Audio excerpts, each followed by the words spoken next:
आज Doubtnut app download करें। Doubtnut पर अपने सभी गणित, रसायन विज्ञान, भौतिक विज्ञान और जीव विज्ञान के डाउट्स का करो सफाया।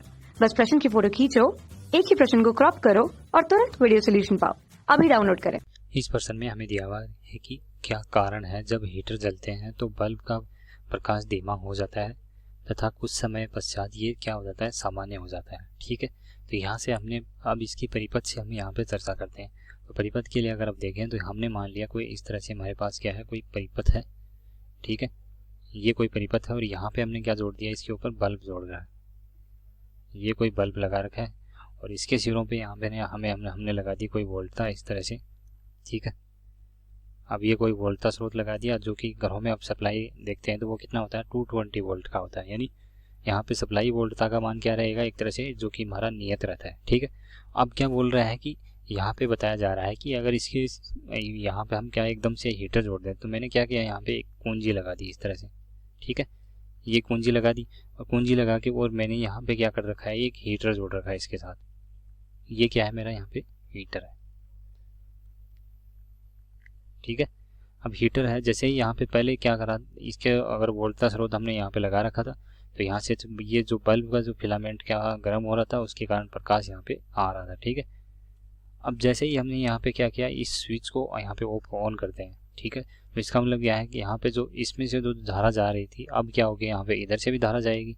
ठीक है, इधर से भी धारा जाएगी। अब यहाँ से अगर देखें तो जो हीटर का जो शक्ति होती है वो क्या होती है, यहाँ से ज़्यादा होती है किसकी तुलना में, बल्ब की तुलना में। यानी यहाँ पे अगर देखें तो पी हीटर जो शक्ति होती है वो क्या होती है, बल्ब की तुलना में क्या होती है, ज़्यादा होती है।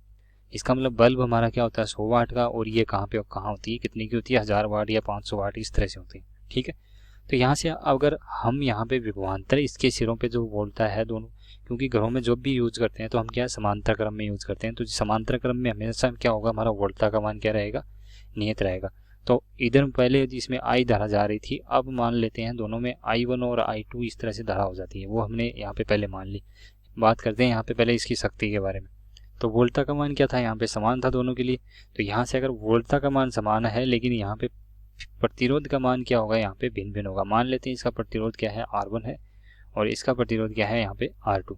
तो यहाँ से अगर हमें V विभवांतर तथा प्रतिरोध R दे रखा होता है तो शक्ति बराबर क्या होता है, V² बटा R के बराबर होता है। और यहाँ से ये मान हमने पहले ही पता कर लिया कि जो घरों में जो सप्लाई देते हैं तो 220 वोल्ट में देते हैं, मतलब ये मान हमारा क्या रहेगा, नियत रहेगा। ठीक है, अब इसका मतलब यहाँ पे परिवर्तित मान क्या है, हमारा यहाँ पे प्रतिरोध का मान है। इसका मतलब जो शक्ति होगी वो किसके व्युत्क्रमानुपाती होगी, यहाँ पे प्रतिरोध के। अब इसका मतलब यहाँ पे अगर जिसका प्रतिरोध यहाँ पे ज़्यादा होगा उसके लिए शक्ति क्या होगी, कम होगी, और जिसका प्रतिरोध कम होगा उसके लिए शक्ति क्या होगी, यहाँ पे ज़्यादा होगी। ठीक है, शक्ति ज़्यादा होगी। इसका मतलब यहाँ से अगर बात करें तो हीटर की जो शक्ति है वो क्या है, यहाँ पे ज़्यादा है। तो इसका मतलब इसका जो प्रतिरोध है वो हमारा क्या होना चाहिए, कम होना चाहिए। ठीक है, अगर इसका प्रतिरोध कम है तो बल्ब का प्रतिरोध क्या होना चाहिए, यहाँ पे ज़्यादा होना चाहिए। तो ये मैंने मान लिया यहाँ पे बल्ब का जो प्रतिरोध है वो क्या है, यहाँ पे ज़्यादा है। अब यहाँ पे हमें ये पता चल गया कि प्रतिरोध किसका ज़्यादा है, बल्ब का प्रतिरोध सबसे कम किसका है, हीटर का। तो जैसे ही हमने यहाँ पे इस स्विच को ऑन करते हैं, ठीक है, जैसे ही हमने यहाँ पे स्विच ऑन किया तो यहाँ पे क्या होगा, जो इसका प्रतिरोध कम है, जिधर अगर धारा के प्रवाह में भी प्रतिरोध का मतलब विरोध कम होगा उधर ही क्या होगी, धारा प्रवाहित होगी। इसका मतलब इसका जो हीटर का जो प्रतिरोध है वो क्या है, कम है। तो यहाँ से अधिकतम धारा जाने की कोशिश करेगी हीटर से।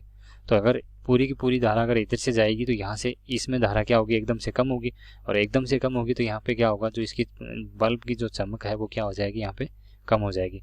अब लेकिन उसके बाद में क्या हो जाता है, अगर थोड़ी देर की अगर बात करते हैं तो यहाँ से जो हीटर के अंदर जो कोयल लगी होती है उस कोयल को धीरे धीरे क्या हो जाती है, वो गर्म हो जाती है। और हमें पता है कि अगर कोई मिश्र धातु हो या कोई धातु चालक हो, अगर उसका ताप बढ़ाते हैं तो उसका जो प्रतिरोध का मान क्या होता है, बढ़ जाता है।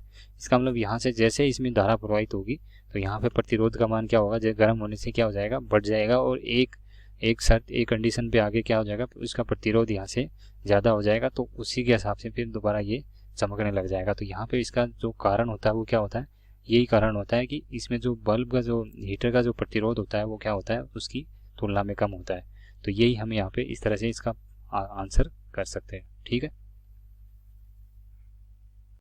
कक्षा 6 से 12वीं से लेकर नीट, IIT, JEE वो एडवांस के लेवल तक 1 करोड़ से ज्यादा छात्रों का भरोसा।